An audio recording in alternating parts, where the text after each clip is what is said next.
Hello and welcome back to this Downfall Idealistic Crusade. This is the first in my series of James Bond book review videos, as I make my way through doing my usual sort of reread, where I reread all of Ian Fleming's original James Bond novels and then go into the continuation novels.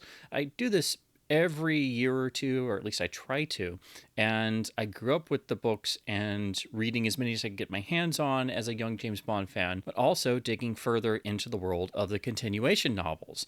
The literary Bond is nowhere near as discussed as the cinematic Bond, but is just as important and just as distinct as the film Bond. So over the course of these videos, as I do my usual sort of reread, I decided to do a similar video series as I'm doing with my rereading of the classic Hardy Boys series and other book videos that I've done. So these will be essentially a mixture of an overview, a general review of the book, and my thoughts of rereading it as a diehard fan.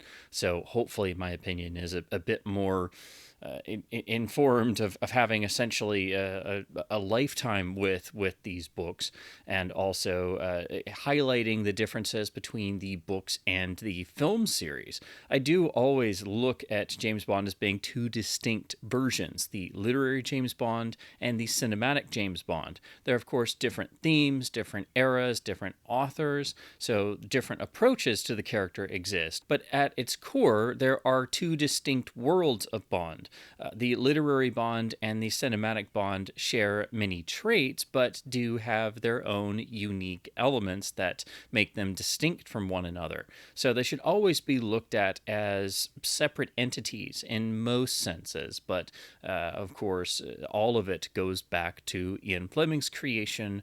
And of course, this started in 1953's Casino Royale, which will be the book we're discussing. As I do with any of my book videos, I will try to keep these relatively spoiler-free, so you can look at this if you've not read the book before, but I will be getting into some discussion of plot elements, characters, villains, so on and so forth. So if you wish to come to the book completely fresh, I would advise you to just go ahead and read the book and maybe come to this afterwards. But again, I will strive to keep these relatively spoiler-free, so I don't spoil anything for newcomers. Now, rather famously, Fleming decided to even develop the character and write the first novel due to his upcoming marriage, essentially giving him quite a bit of trepidation.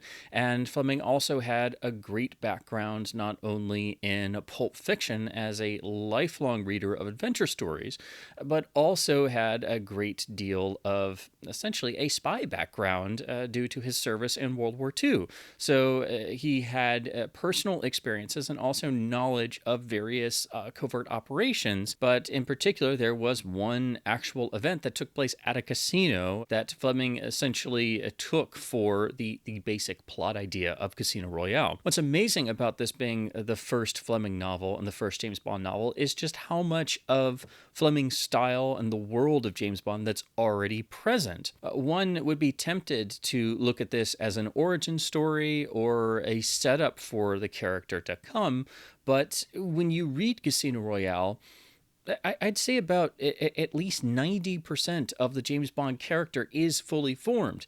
He looks and acts like the literary Bond, and it seems very much like the James Bond you would expect.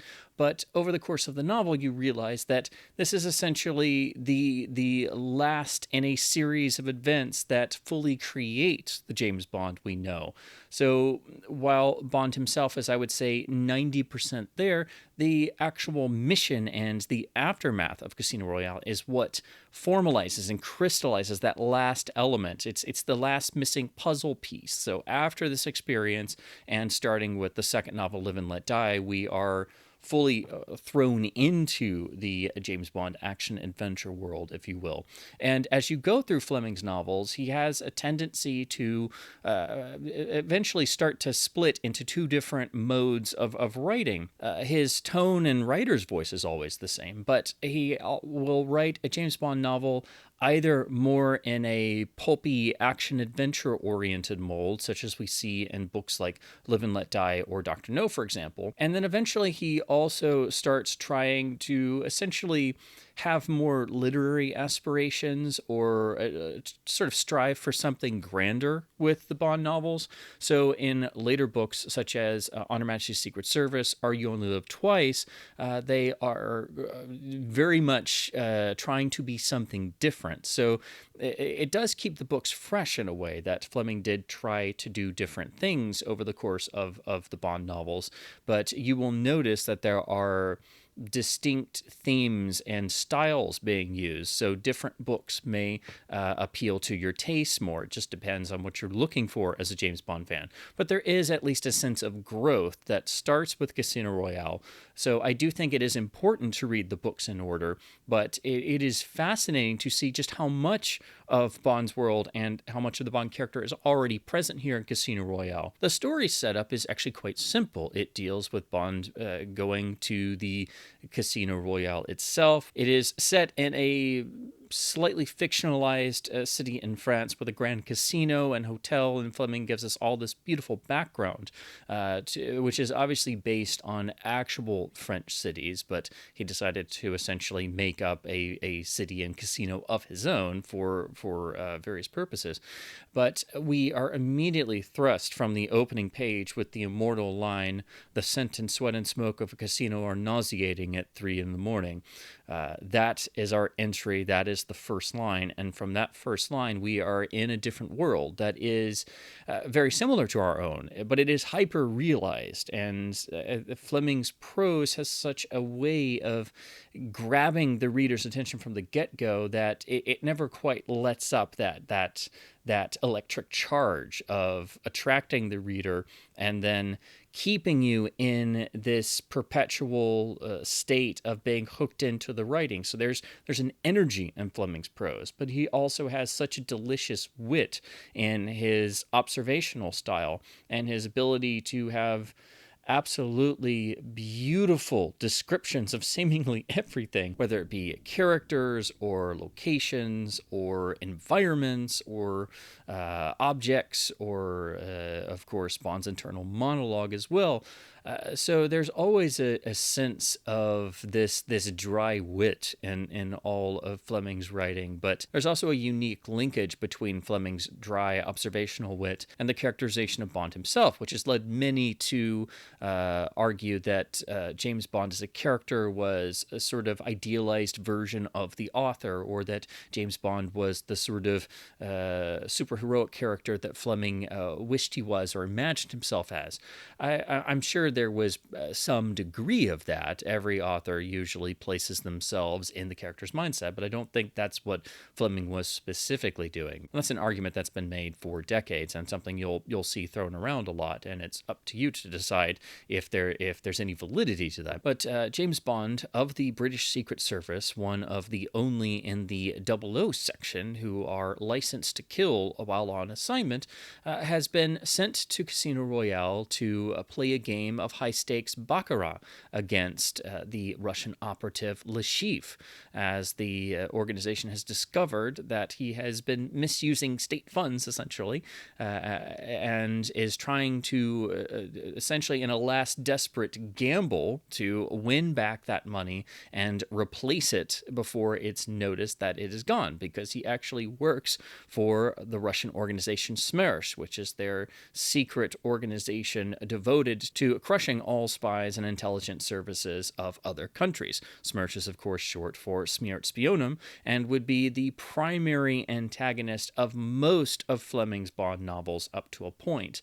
The films would stray away from this because they wanted to try and not be politicized, so very quickly they latched on to the later development of the Spectre organization in the Fleming novels after the Thunderball sort of debacle of how that a film project sort of devolved after Fleming turned the unused script into his novel Thunderball. But by that point, they had developed the Spectre organization, so that's why Spectre is the sort of behind-the-scenes villain of most of the early 1960s Sean Connery era James Bond films. But in the novels, it is the Smersh organization, so that is a key difference right then and there if you're only used to the cinematic Bond. So Bond is selected selected for this assignment because he is essentially the service's greatest card player or gambler and stands the greatest chance of being able to play against Le Chiffre and try to beat him at his own game and bankrupt him, thus preventing him from being able to make back the funds, and thus it will be Smersh who actually takes him out because they will catch on to the duplicitous dealings of Le Chiffre and remove him themselves to save them embarrassment, and the British Secret Service can use this to their own advantage because it will be a humiliation for the Russian organization. This is a very simple and extraordinarily believable plot, and of course is actually based on a real-life incident that Fleming himself was a witness to.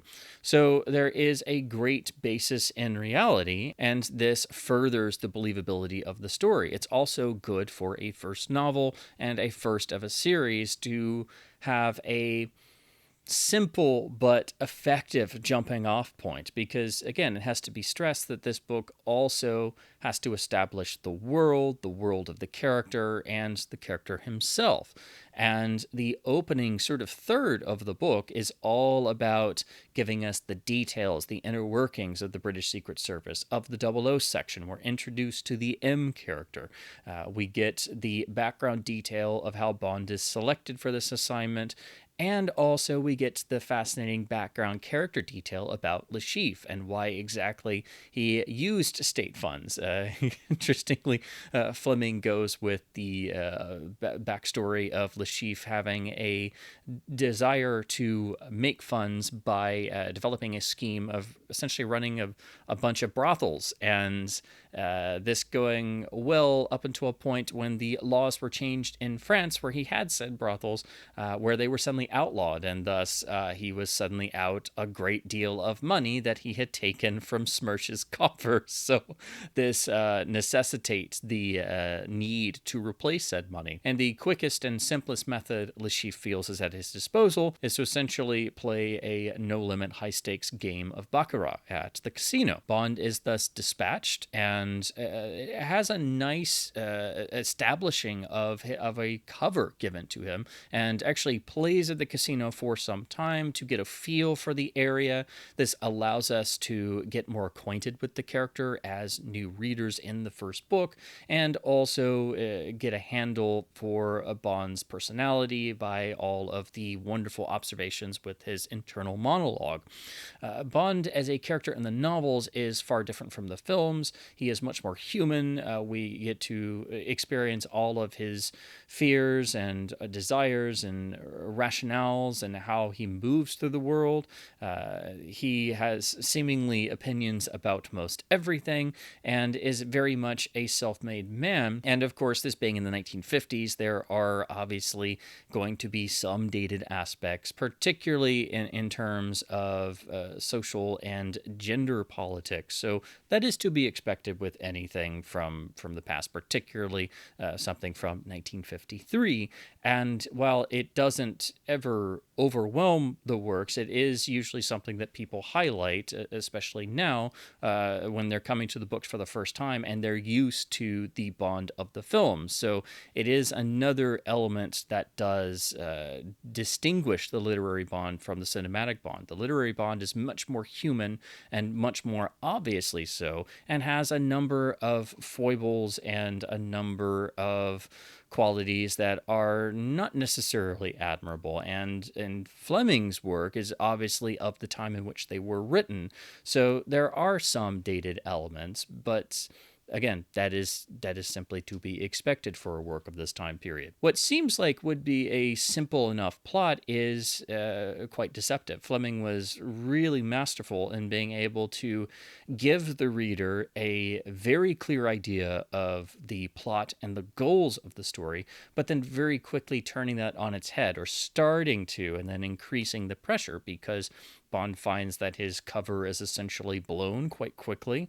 There are attempts attempts made on his life, and he also is dealing not only with the game upcoming, but also with the various other factions involved. We get to meet some of the cast of supporting characters for the first time. Bond's great friend Rene Mathis is essentially his point man, working for the French Duxium Bureau, but also we get to meet Felix Leiter for the first time, who is essentially Bond's opposite number in the CIA, and essentially they become immediate best friends, and Felix Leiter will appear throughout the rest of the series along with Mathis. But Bond is also given an associate to work with, who is the representative for the service, and that is Vesper Lynd. She is the primary love interest of the novel and is one of the most important women in Bond's life. It doesn't seem like it's going to be any sort of special relationship at first, but as I said before, Fleming had such an incredible gift for being able to set up a scenario and then continually ratchet up the pressure further. The book builds to the actual game, which is the centerpiece, and really what the whole book is revolving around. It is the opening act that builds to the game, where Bond and Le Chiffre meet for the first time face to face and essentially have a duel across the card table. And then once the centerpiece game has ended, the rest of the book is really the aftermath of what Le Chiffre tries to do after the game, and then the sort of recuperation and final, much more character-driven act at the climax of the book. So it is really all about the central game in terms of the drama, and can Bond actually defeat Le Chiffre in a game that is, as Bond explains, very much oriented around luck and nothing but luck. Fleming very nicely establishes the rules of Baccarat through dialogue and through the description of the game itself. So the reader is thankfully never lost and able to keep up with the events of the actual hands. But the choice of Baccarat as a game is really interesting because as it is entirely luck-based, it's all about the ability of the player to read the situation. And so Bond is continually challenging the villain every time he bunkos in and continually hammers away at the villain. So it also becomes a sort of psychological battle between the two. It is unspoken, but clearly there. And Fleming's ability to describe the literal hell out of everything is at its utmost during the cards game sequence. So the actual game itself is larger than life. And again, that electric charge I was talking about before that you have in Fleming's prose is at its utmost here. So while it's a simple game of cards of people sitting at a table, even though it's for high stakes, in other hands, it could be over in 5 minutes. And it's not something that you might think could be as dramatic as it is when you're reading it. That's how gripping Fleming's sequences are. The actual aftermath leads into things we come to expect, such as the iconic torture sequence, the first of many torture sequences where we have Bond and the villain essentially coming to a sort of understanding of how the scenario is going to play out. But this being the first time, there's also a little bit of discussion of philosophy sprinkled in throughout. But of course, this is the infamous beating with a carpet beater to the areas of the male anatomy that will make any male readers of the book incredibly squeamish.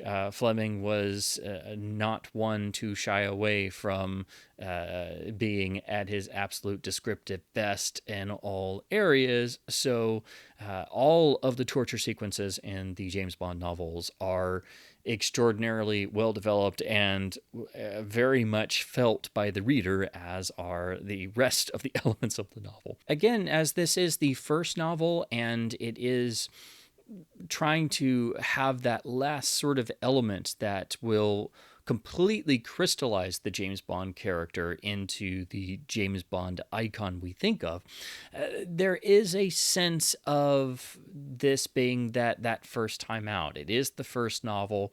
It is a full-length mission, but there's a sense certainly there that this is James Bond being fully tested as a 00 agent for the first time in the context of a complete mission. So that's where I think it being a sort of origin story comes into play.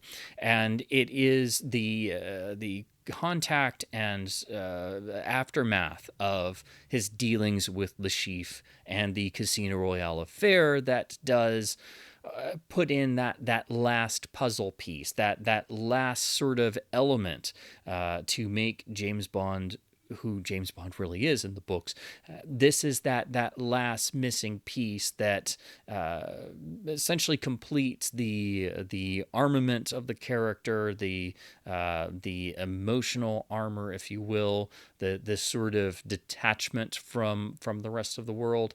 And it's a series of experiences, both physical and mental, and of course dealing with a major villain, but also the emotional impact of the story that does finally provide the level of experience that James Bond as a character had not quite had up to this point. He had, of course, as is described in the novel, had to kill at least twice in the course of duty to earn the 00 license to kill status. But this is where all of his skills and experience are put fully to the test for the first time, and it's only after all of the experiences of the book that you get the sense that James Bond is now fully formalized as a character. He had to go through all of these experiences, and so it's a sort of forging in fire, if you will, that last element of if someone was crafting a sword and having to hammer it out and cool it off and go through all the processes of forging a weapon.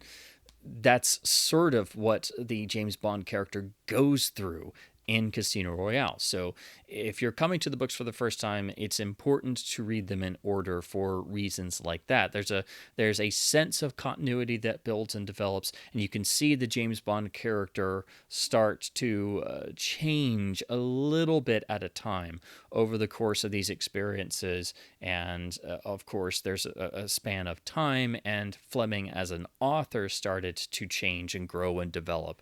And as I said, there are different sort of approaches that start to emerge. So we have the more action adventure oriented Bond novels that start to transition into the more literary aspiring novels that would come later. And this also fits into the character becoming older and more experienced and wanting different things even out of his own career. Le Chiffre as a villain is very much the sort of traditional Bond villain that we think of in terms of a larger-than-life character with some particular quirks.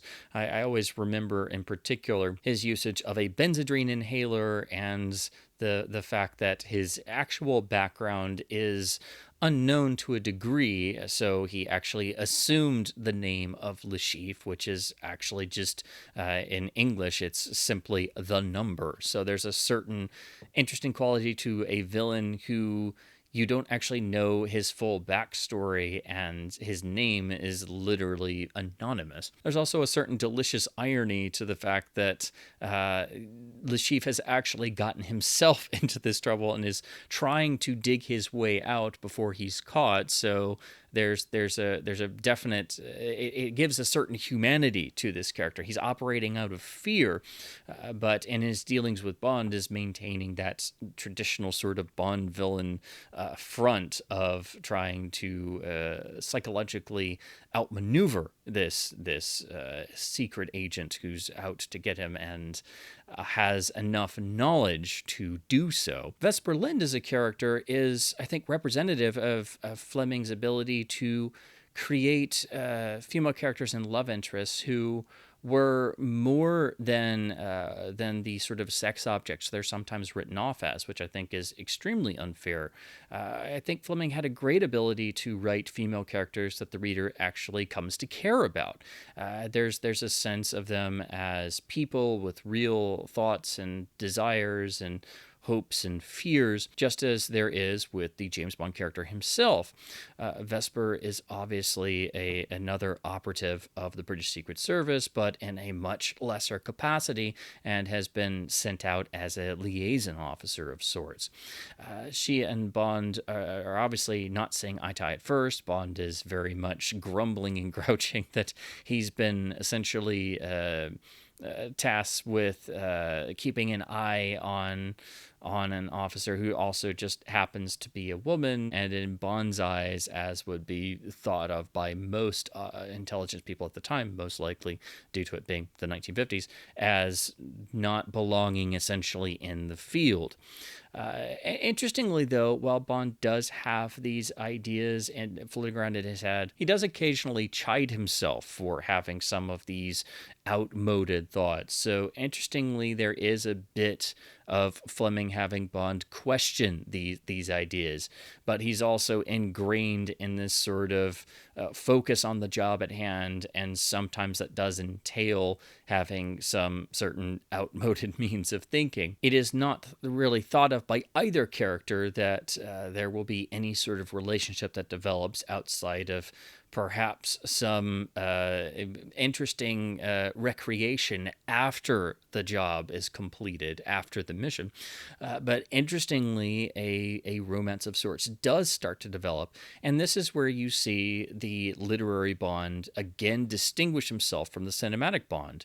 The literary Bond is very committed usually to the lead heroine of each individual book, and does develop quite genuine feelings for each of the characters. So while there is a great deal of sex in the books, it is usually tied into a sort of developing relationship between Bond and the lead female character of each book.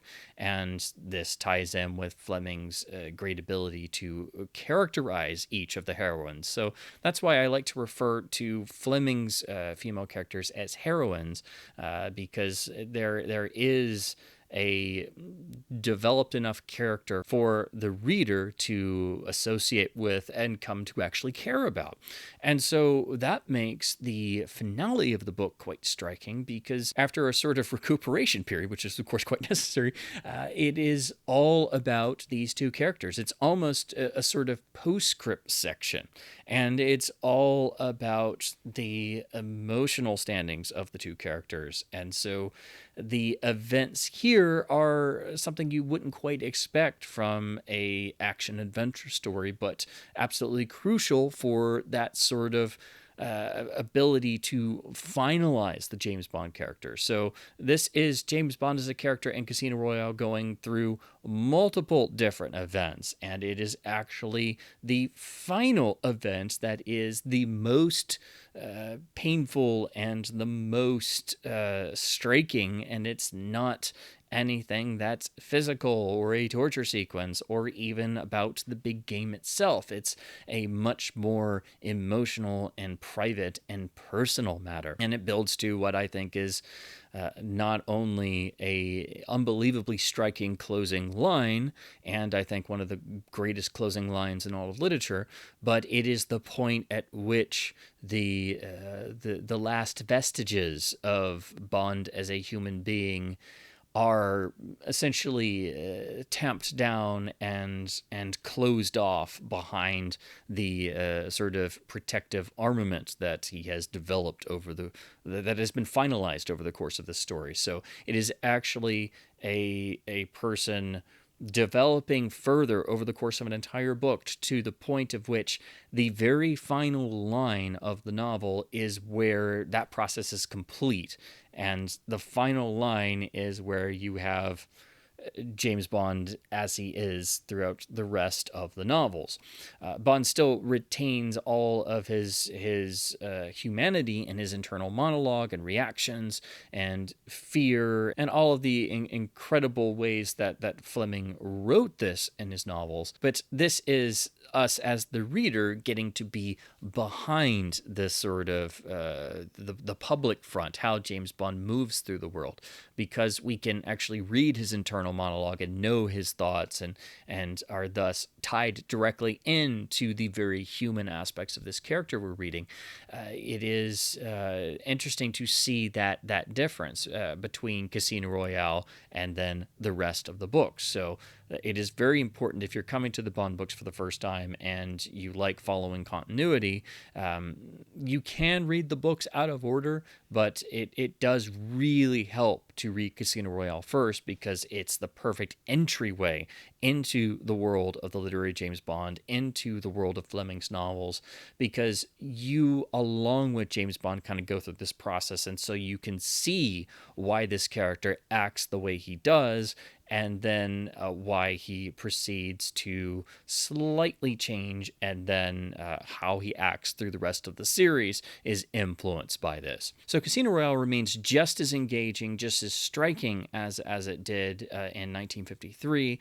It definitely shows that Fleming had a great love for adventure literature and was building upon classic adventure works of the past, but putting his own unique spin on things, including his knowledge and experience of real espionage and tactics in and out of wartime, but also really fully utilizing his own wit and observations about the world at large and filtering it in a certain way into the James Bond characters. So I do think there is a great degree of Fleming in the James Bond novels in the way an author sort of injects some of their personality into the work, but I don't think that Fleming was necessarily imagining himself as this character he had created. But naturally, there are a great number of Fleming-esque elements in the character.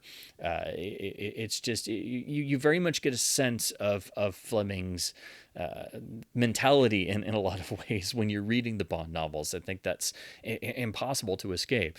Of course, as I mentioned before, there are some dated elements that do creep up in the books, and it is partially due to when they were written, but also partially due to the society around both in 1953, but also how an Englishman would have grown up before that, and various aspects of British culture that would have influenced a young person in and around the 1930s and 40s, for example. So, obviously reading the books in the 2020s is going to be a different experience, but it never becomes anything that is overwhelming or out and out terrible. But there are, obviously certain small passages or moments you'll encounter in Fleming that definitely might give someone pause, or obviously elements of the past that are no longer acceptable and never really were in the first place. But there are obviously dated aspects that are going to pop up in any work from the 1950s, for example.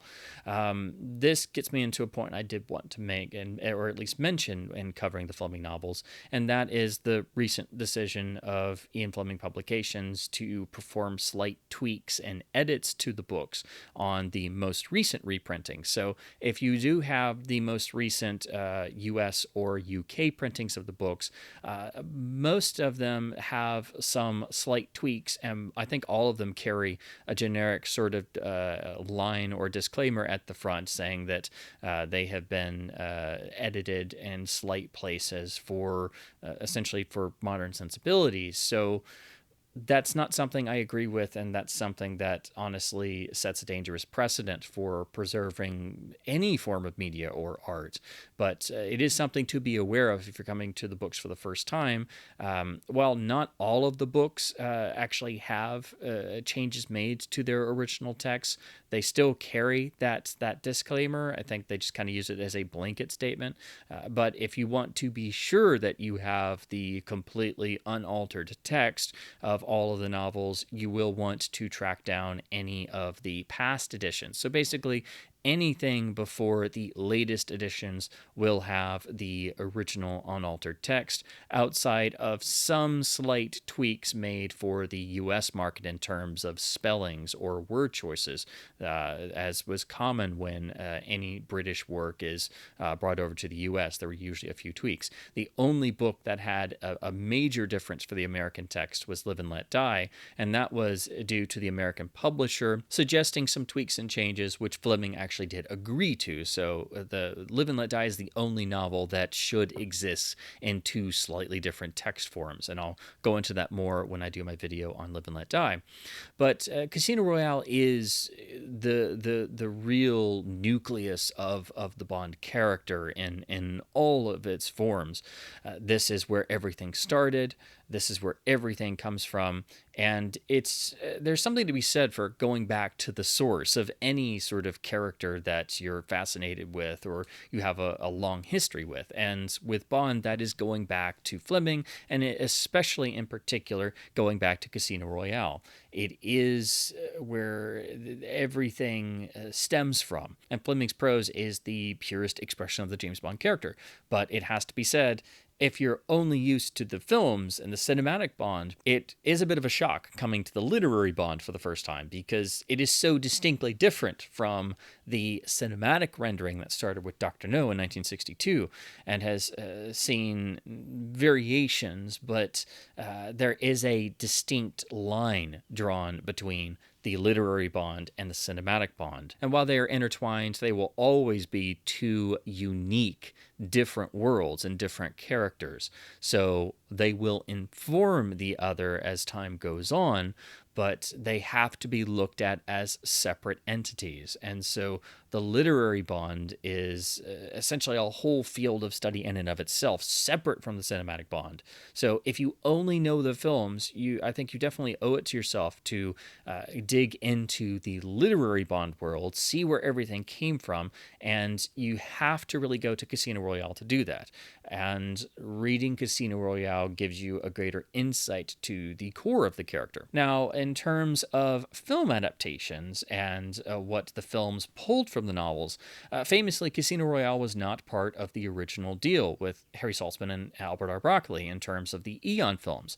It was, along with Thunderball, the only novel they couldn't make originally. Casino Royale had been sold off individually and was eventually turned into the 1954 live television adaptation for the CBS Climax series. That is the first major adaptation of James Bond in a filmed medium, and is a fascinating artifact of its time, and it's amazing we even have a version of it to look at. But it is significantly different, as it has Barry Nelson as American agent Jimmy Bond, and basically is a simplified, streamlined, roughly 1 hour version for live television. The most striking aspect is having Peter Lorre play Le Chiffre, who could have been an amazing James Bond villain in the official Eon series, and of course was an extreme influence on any concept of the James Bond villain we think of. Eventually, Charles K. Feldman produced the 1967 spoof film of Casino Royale, which has only the barest sort of resemblance to the original story. Eventually, there is a casino and a card game with a character named Le Chiffre, but Feldman turned it into the absolutely one-of-a-kind, so insane it actually starts to become good in a strange way if you can get on its weird wavelength film experience that was designed to send up the official Eon films up to that time point. After that, Casino Royale remained essentially the one book that got away that Eon could never actually adapt, and it wasn't until many decades later that MGM was able to get the rights from Sony, who had retained those because they had bought Columbia, in exchange for any rights MGM had to the Spider-Man character and series. So that is what brought the Casino Royale story and property back under the same roof, so that way Eon actually had the ability to do a Casino Royale adaptation. And since it is an origin story of sorts and is a bit more simplistic of a plot, it wouldn't necessarily translate to a bigger than life, large scale James Bond film. And so it was used as a means to start the new Daniel Craig era of films. And so we got the 2006 film, which does retain the basic story idea. It builds to the pivotal card game between James Bond and Le Chiffre at Casino Royale, where Le Chiffre is trying to make back money that he has squandered after his own personal business schemes have not gone so well, and now people are after him. Of course, it's not Smersh, and there is a entire sort of a long opening act that establishes the new world, the new Bond, the new characters, and the new formulations of the characters, and also directly connecting Bond into ruining Le Chiffre's plan and setting up the whole card game to essentially keep one's life scenario. So it retains the book's plot and the book's characters. It also changes the card game to Texas Hold'em Poker, which was very popular at the time, and does also try to follow a lot of popular cinematic trends that were popular in other films at the time. So I myself am no fan of the Craig era. I don't think that's a secret. I'm pretty vocal about it. But Casino Royale does retain the core of the book. You can clearly recognize it is the same story.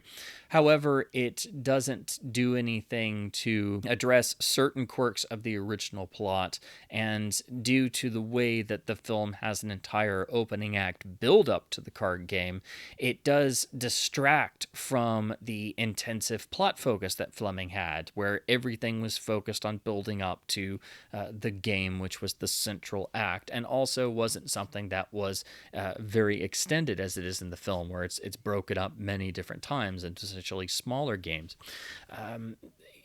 But there's also a retaining of some of Fleming's energy in the film, which is why I think it's still probably the highest regarded of the Craig era films, and did earn a lot of audience goodwill, because it's not something that audiences were really used to in the cinematic Bond. Bond fans who knew the literary Bond and knew Casino Royale, the book, were obviously aware of what Ian was pulling from, but general audiences who never got into the literary Bond, this is something entirely new that we'd only gotten sort of flashes of before, but never to this degree.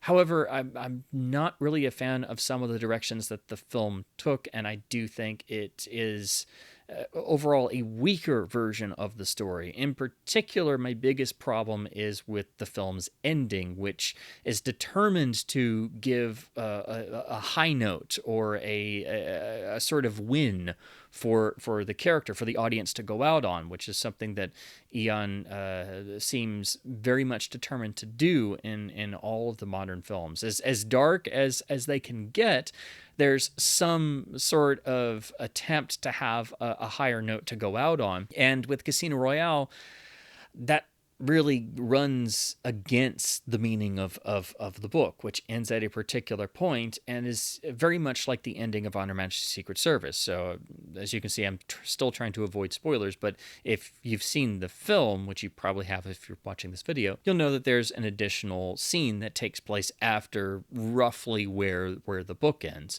And also how that sequence is staged is completely different and very much action-oriented, and is another element where I think the film version is a bit overblown and kind of bloated in its runtime. And it's also a film that has seemingly multiple climaxes where it could have and likely should have ended, and then it just keeps going.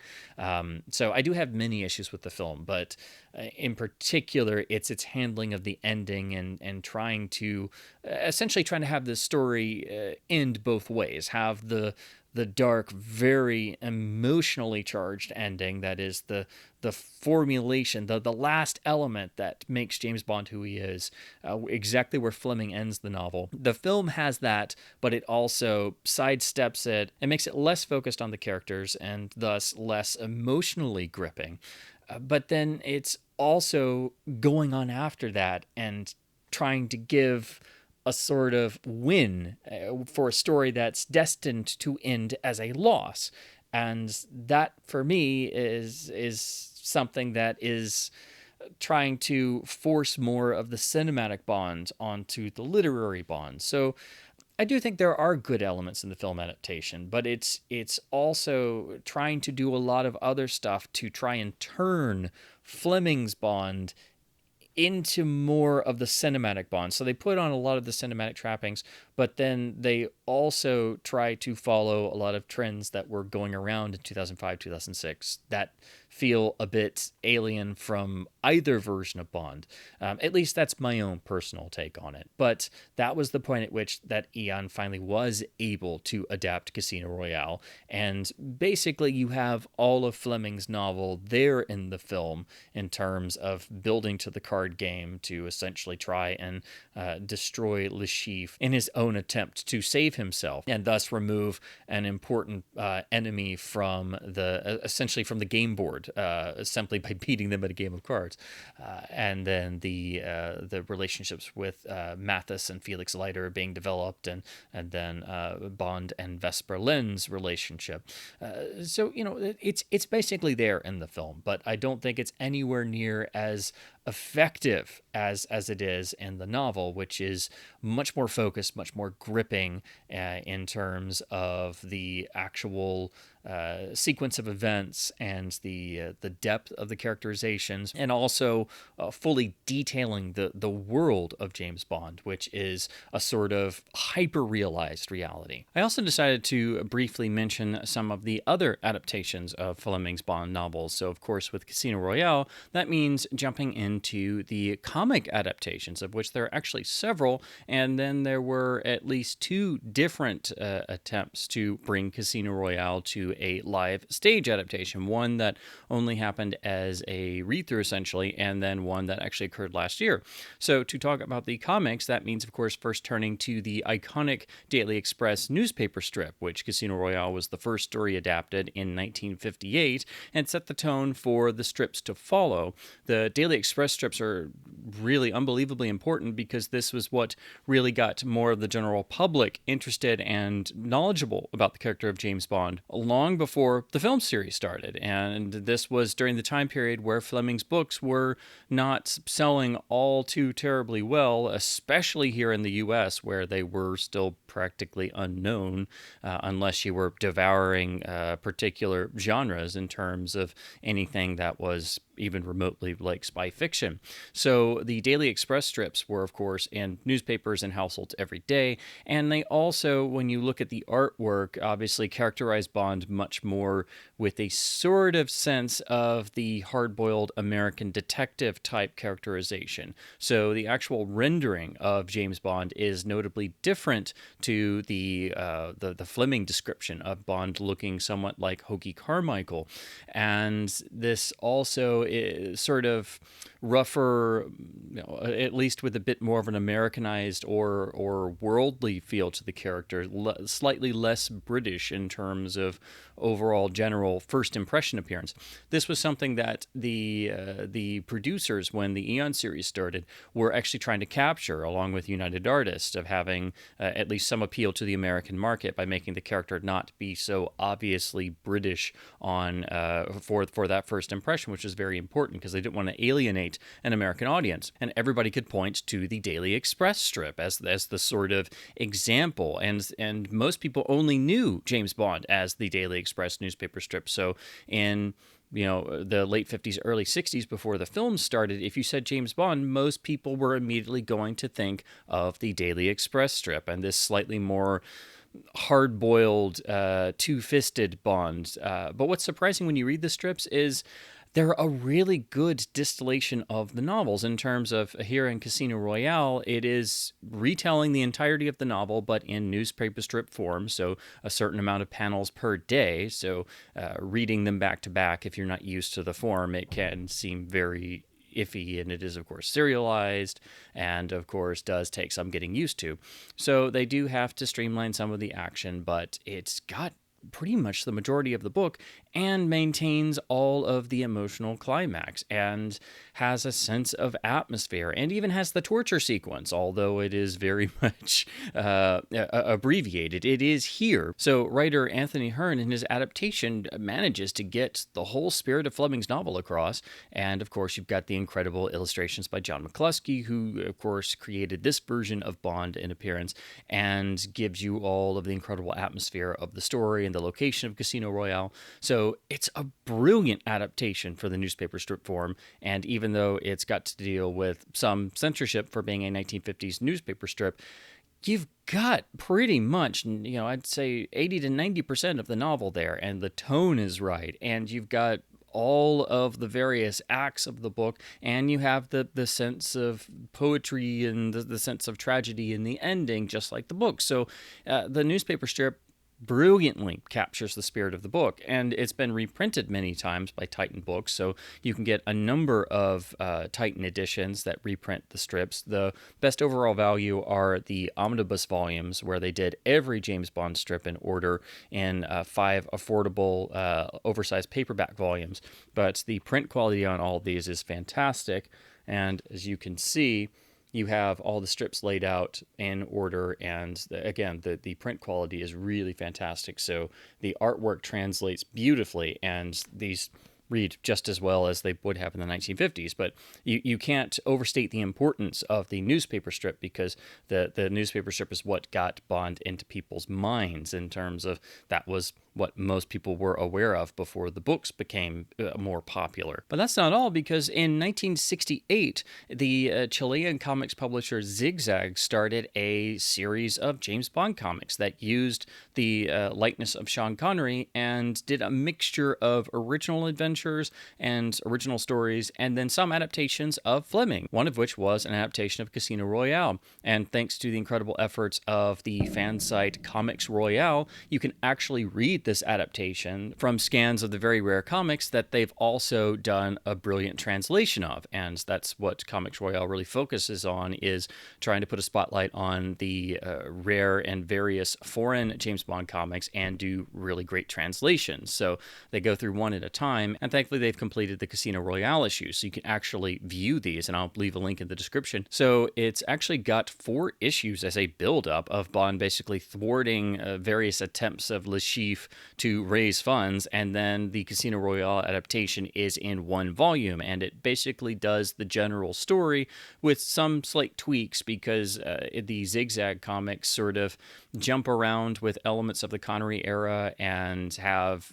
more gadgets, and also it's got the feeling of a 1960s comic, but because it's from Chile and it's not an American comic, there's a sense that it's not quite as bound by some of the production standards and censorship standards. So with Bond, of course, there's a great deal of implied sex and things throughout, and you actually get that retained in these Chilean comics, along with violence and things that you wouldn't have had the same degree of in a 1960s American comic. So it's fascinating to look at how these comics have some similarities, certainly, to the way comics were written in the 60s in terms of American comics, but also how there are some more risque elements that make it through because of basically different censorship standards. But again, you have stories building up to the actual adaptation. So these Chilean comics are actually doing the idea of James Bond thwarting Le Chiffre's money-making venture attempts,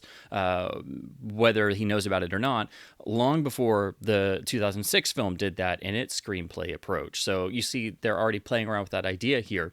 But when you get to the actual adaptation, it's all crammed into 1 comic, so they do have to leave a lot out, and randomly they basically just end after the torture sequence. There's none of the emotional character end with Vesper, and the relationship isn't really developed. So it's basically shoehorning in the whole book into a single issue. But the art is great, and it's using Connery's likeness, and it's quite good. So fascinatingly, you see a version of Connery Bonds in Casino Royale, and the artist has drawn Le Chiffre very much in the style of Orson Welles' appearance from the 1967 film, with maybe a little bit of predating the look of Michel Lonsdale as Drax. So basically, if you imagine a cross between the Casino Royale 67 Le Chiffre and the 1979 Moonraker Drax. That's what Le Chiffre looks like here.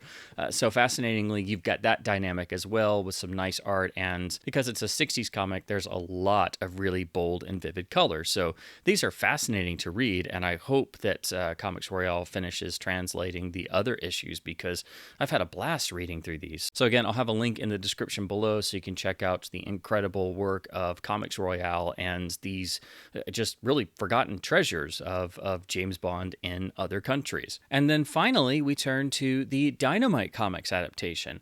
Once Dynamite picked up the James Bond license, they've done a variety of different projects and have ongoing series. But interestingly, they did do 2 faithful adaptations of Fleming novels. They did Casino Royale and Live and Let Die with the same team. Unfortunately, they never got to do the other books, and what's unique about these is they had to work hand in hand with Ian Fleming Publications to make sure they replicated the spirit of the books exactly, of course, with some tweaks for the adaptation to the comic form. So basically, these 2 volumes are extremely faithful retellings of the stories that basically get everything in there. So everything that was left out of the newspaper strip and the Chilean comic you're going to find here.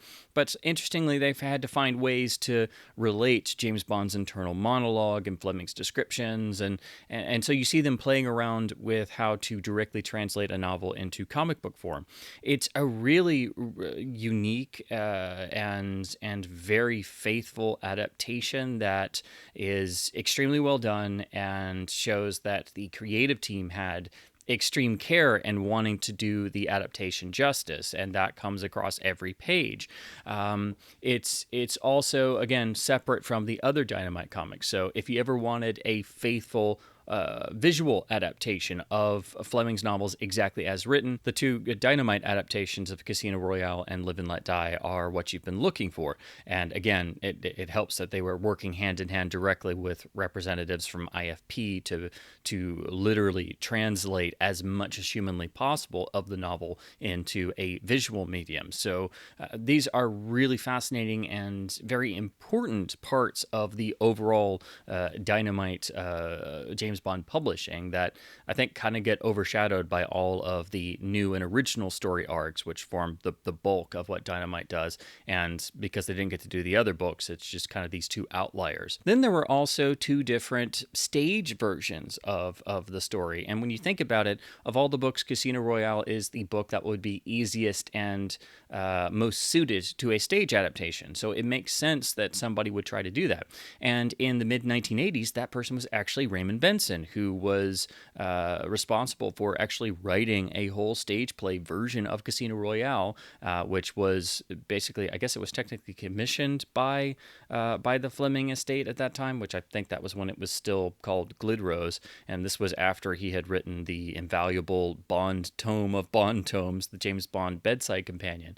But apparently, because he's talked about it in interviews some, it did get a full read-through, but it was never actually staged. But he did actually write a faithful stage play adaptation of the book. And again, it makes sense. You can actually envision Casino Royale as a stage play because it's basically in one area in terms of location. It could very easily be staged, and it's all about character. And I think you could very easily translate all the individual sequences and the card game as well, and the torture sequence, and the whole ending to a stage version. And so it would be fun if that ever surfaced, or if anybody ever actually did a version of it. But someone actually did manage to do a stage version of Casino Royale, and this was last year in 2023 by the quite legendary in Japan Takarazuka Review, which is an all-female essentially stage company that did what can only be described as a musical retelling of Casino Royale, but with a lot of unique story elements. And as bizarre and sort of out there as that sounds, if you actually look up reviews and images, and you can actually find clips of it online, which I will include in the description as well, there's actually there's obviously a ton of energy and effort put into this, and apparently all the shows were complete sellouts because there's a huge following for this company that's been around for decades and decades. But you can actually feel there's a good spirit there, and they kind of put their own unique spin on it, because as far as I can tell from the reviews, and primarily Licensed to Queer, the amazing blog and podcast and website, who should be familiar to all Bond fans. But if you're not familiar, I'll have links to their review as well, because David Ellis of Licensed to Queer actually went to Japan and saw the show, and basically did a reaction podcast episode afterwards. But yeah, essentially what they seem to have done is adapted Casino Royale and moved the story up to 1968 and then expanded upon it. But it also being a Japanese musical stage play, there are a lot of other rather odd elements sort of introduced that are not necessarily what you'd expect. And it's a musical, so for example, when we have the card game, there is a sort of dance battle between Bond and Le Chiffre at the card table. But I guess I should have expected that. But again, when you see clips or in context, you can see what they were kind of going for, and the cast seems excellent. So in a way, I can actually see this same cast doing just a straight version of the novel, and it working. So the whole notion of it being an all female cast doesn't really even enter into the equation, because the props, the costuming, the hairstyling, and everything is excellent. It's just the fact that it's a musical and all the other stuff they added just seems kind of out of left field. But it's bizarre when you first encounter the idea, but again, when you see elements or images in context, you can see what they were going for, and that it was a whole several hour long experience that just greatly expands upon the basic framework of the Casino Royale novel. Now let's talk a little bit about some of the cover art designs, as I like to do in these book videos. Of course, the first edition of Casino Royale has the very simple but strikingly effective cover of the hearts and the Casino Royale title laid out. This is, of course, the first edition that all Bond fans would love to have, but could never afford the original first edition Jonathan Cape printing, which very first editions, true first editions, can go for a quite substantial sum. But there's definitely something to be said for how classy looking this cover is. It's not my favorite of the covers, but it is iconic for being the true first edition of the first novel. I've always really loved the later edition that Jonathan Cape did, which has Vesper Lynd here, I've always presumed, on a sort of card motif design where she's mirrored like a court card, and the way Casino Royale is laid in here literally looks like the text on a playing card. So I love the playing card motif. This was actually the first edition I read. I read it in a library, and it was a later US hardback that actually did have this cover artwork. So I've always been a fan of this particular style, how simple it is, but using the playing card motif. Now, I've always been much more of a paperback person, and in the US in particular, the early Bond novels were not sold very well. They were sometimes retitled, as Casino Royale was here, in the very pulpy cover with the title "You Asked for It." So that certainly didn't help them stand out amidst a variety of other fantastic looking pulp paperbacks, but it took a while for Bond to really catch on in the US, and this is a good example of how publishers weren't really doing it any favors at first with the retitling and sort of stereotypical pulpy looking cover of the time. But eventually there were some nicer US editions. The various Signet editions at first had some really nice covers, but for me, my particular favorite version of Casino Royale and my particular favorite printing type of any Bond novel is the classic, iconic James Bond thriller Signet uniform printing. So this is what you had in the 60s here in the US, especially once the films had taken off, but you had the really bold color background with the small bit of artwork in between Fleming's name and the title. This is my favorite version of Casino Royale. This is the one I always reread, and I do have a complete Signet collection. And so when I reread Fleming, it's almost always going to be the Signet editions, because this is what I think of when I think of the literary bond. The red edge pages, the slight tanning that happens over time, the way the text block is, and even the sort of smell these have. This is just burned into my brain, and so this is my favorite iteration of literary bond in terms of Fleming editions, and this is also my favorite printing and cover artwork for Casino Royale. So when I think of the book, this is what I'm thinking of. Probably my second favorite printing version is actually the rather interesting but not super common Bantam versions from the 1970s, where they did a couple of the novels in this style. Unfortunately, the artwork is a little bit obscured by the James Bond title or the character name literally being printed on this side. But this has beautiful, striking, gorgeous artwork that's actually by the legendary James Bama, who did all of the iconic Doc Savage reprint covers in the 1960s. So the artwork is the same on the front and the back, but Bama did all of these covers for the Bantam reprints. That started with the paperback printing of Colonel Sun, which is my favorite cover for that novel, which is the first continuation book. But all of these that he did are really striking, and it's a shame they didn't get to do all of the books, because all of the Bantam Fleming editions, there are about 3 or 4 of these overall, all of these are really striking, and there's also a nice gloss finish on here. So this is definitely one of the paperback editions you want to find just for the cover artwork, and thus you want to find a copy like this in really good shape. These are nowhere near as common as the Signet editions and can be tricky to find in good condition. There was also the really wonderful series of Penguin paperbacks reprinting the Bond novels starting in 2002. This was the first major reprint series of the book since the late 80s, early 90s, with the charter editions like I have here for Casino Royale. And that meant when I was growing up in the 90s, it was quite tricky to find Fleming editions because they were out of print. So I was just reading library copies and searching used bookstores, getting whatever version I could get my hands on. But these Penguin covers were really well done, have a nice uniform design, and nowadays I'm really kicking myself that I didn't pick these up back in the day. After those, I would say my other favorites would be the UK Pan paperbacks, which I'm lucky enough to have 2 examples of. This is a slightly earlier edition. This did go through a couple different varieties, but this has really nice artwork that's reminiscent of the pulp era, with the early version of the 007 logo, the really nice red spine.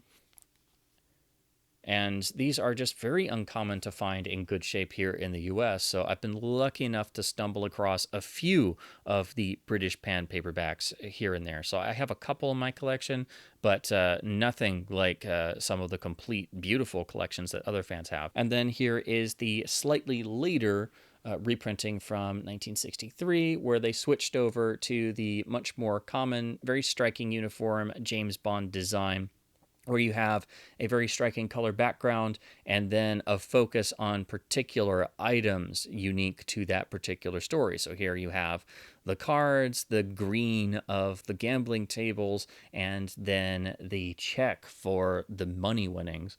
And of course, you have the nice matching pan spine.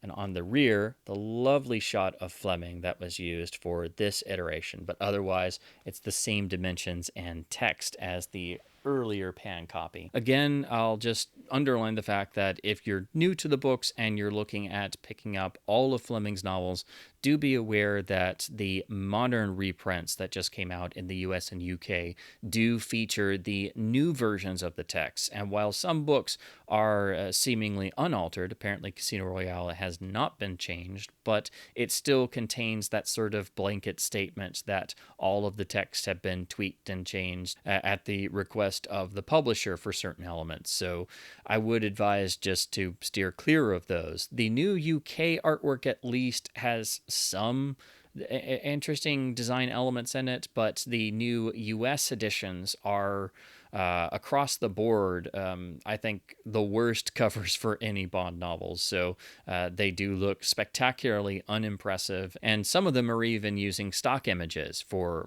the imagery and inside the basic 007 logo they've come up with. So I would advise, if you're new to the world of Bond novels, or if you're trying to pick up your own editions and build your own Bond library, I'd advise just go with any past edition, whether it's the 2002 Penguin paperbacks or the 2014 paperback series, or if you're like me and you like vintage books, you can piece together a Fleming library through Signet or Pan paperbacks, or even pick up some of the Bantam paperbacks, or go into the world of hardcovers. And of course, if you have a lot of disposable income, you can try to collect a complete set of Jonathan Cape first editions, which is probably, the holy grail for most of us literary Bond fans and collectors. But again, you need a lot of disposable income to even have a halfway decent set of Jonathan Cape first editions, let alone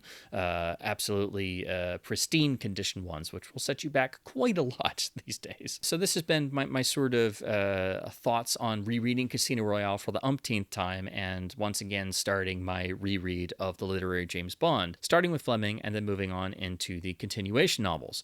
As always, I hope my babblings about the world of James Bond, the literary James Bond, and collecting various James Bond printings and book collecting has been at least somewhat fun and informative. This is not meant to be a full blow-by-blow review of the plot of each novel, and I'm also trying to keep these spoiler-free, so it's also a bit of an overview for those who are new to the books or have never read the books before. So this is basically following in the pattern of some of my other series videos, and I hope to go through all of Fleming's novels with a similar video, also detailing what I have in my book collection for different editions and talking about some of the artworks, but also moving into the continuation novels, which I've always felt are criminally underappreciated and underread and should be more championed within the fan community. Although it does seem like that is starting to change a little bit. There is more discussion online about not just the literary Bond, but the continuation novels, which there are some really excellent ones, there are some really striking ones, and there are some that are not as well liked among the fan community, but all of them are worthwhile and worth your time. They just are always going to be in the shadow of the creator, Ian Fleming's work, and they always have to essentially compete with Fleming's works, whether they like it or not. That is the nature of any continuation novel, that you're having to compete with the original and pay tribute at the same time, because you're just following that same trail. So I'm hoping to have this be an ongoing video series of me going through each James Bond novel in chronological order, one book at a time. Again, trying to keep these spoiler-free means this is also more of an overview, but also I've tried to include some of my own personal thoughts and observations of being a James Bond fan for practically my whole life, and really growing up with the books and reading and devouring them and reading them over and over and over again. It also helps give a certain freshness to reading the books, because if you're like me and you reread this series every couple of years, you need something every once in a while to sort of make it feel fresh again. And there's nothing like doing a review or trying to do a video overview to give a fresher quality to looking at the books again. So as always, please keep supporting local independent bookstores by hopefully being able to find and pick up some vintage James Bond editions to add to your collection, or to further build your James Bond collection if you've not done so before. So keep reading print books, keep bonding, and as always, thank you ever so much for watching.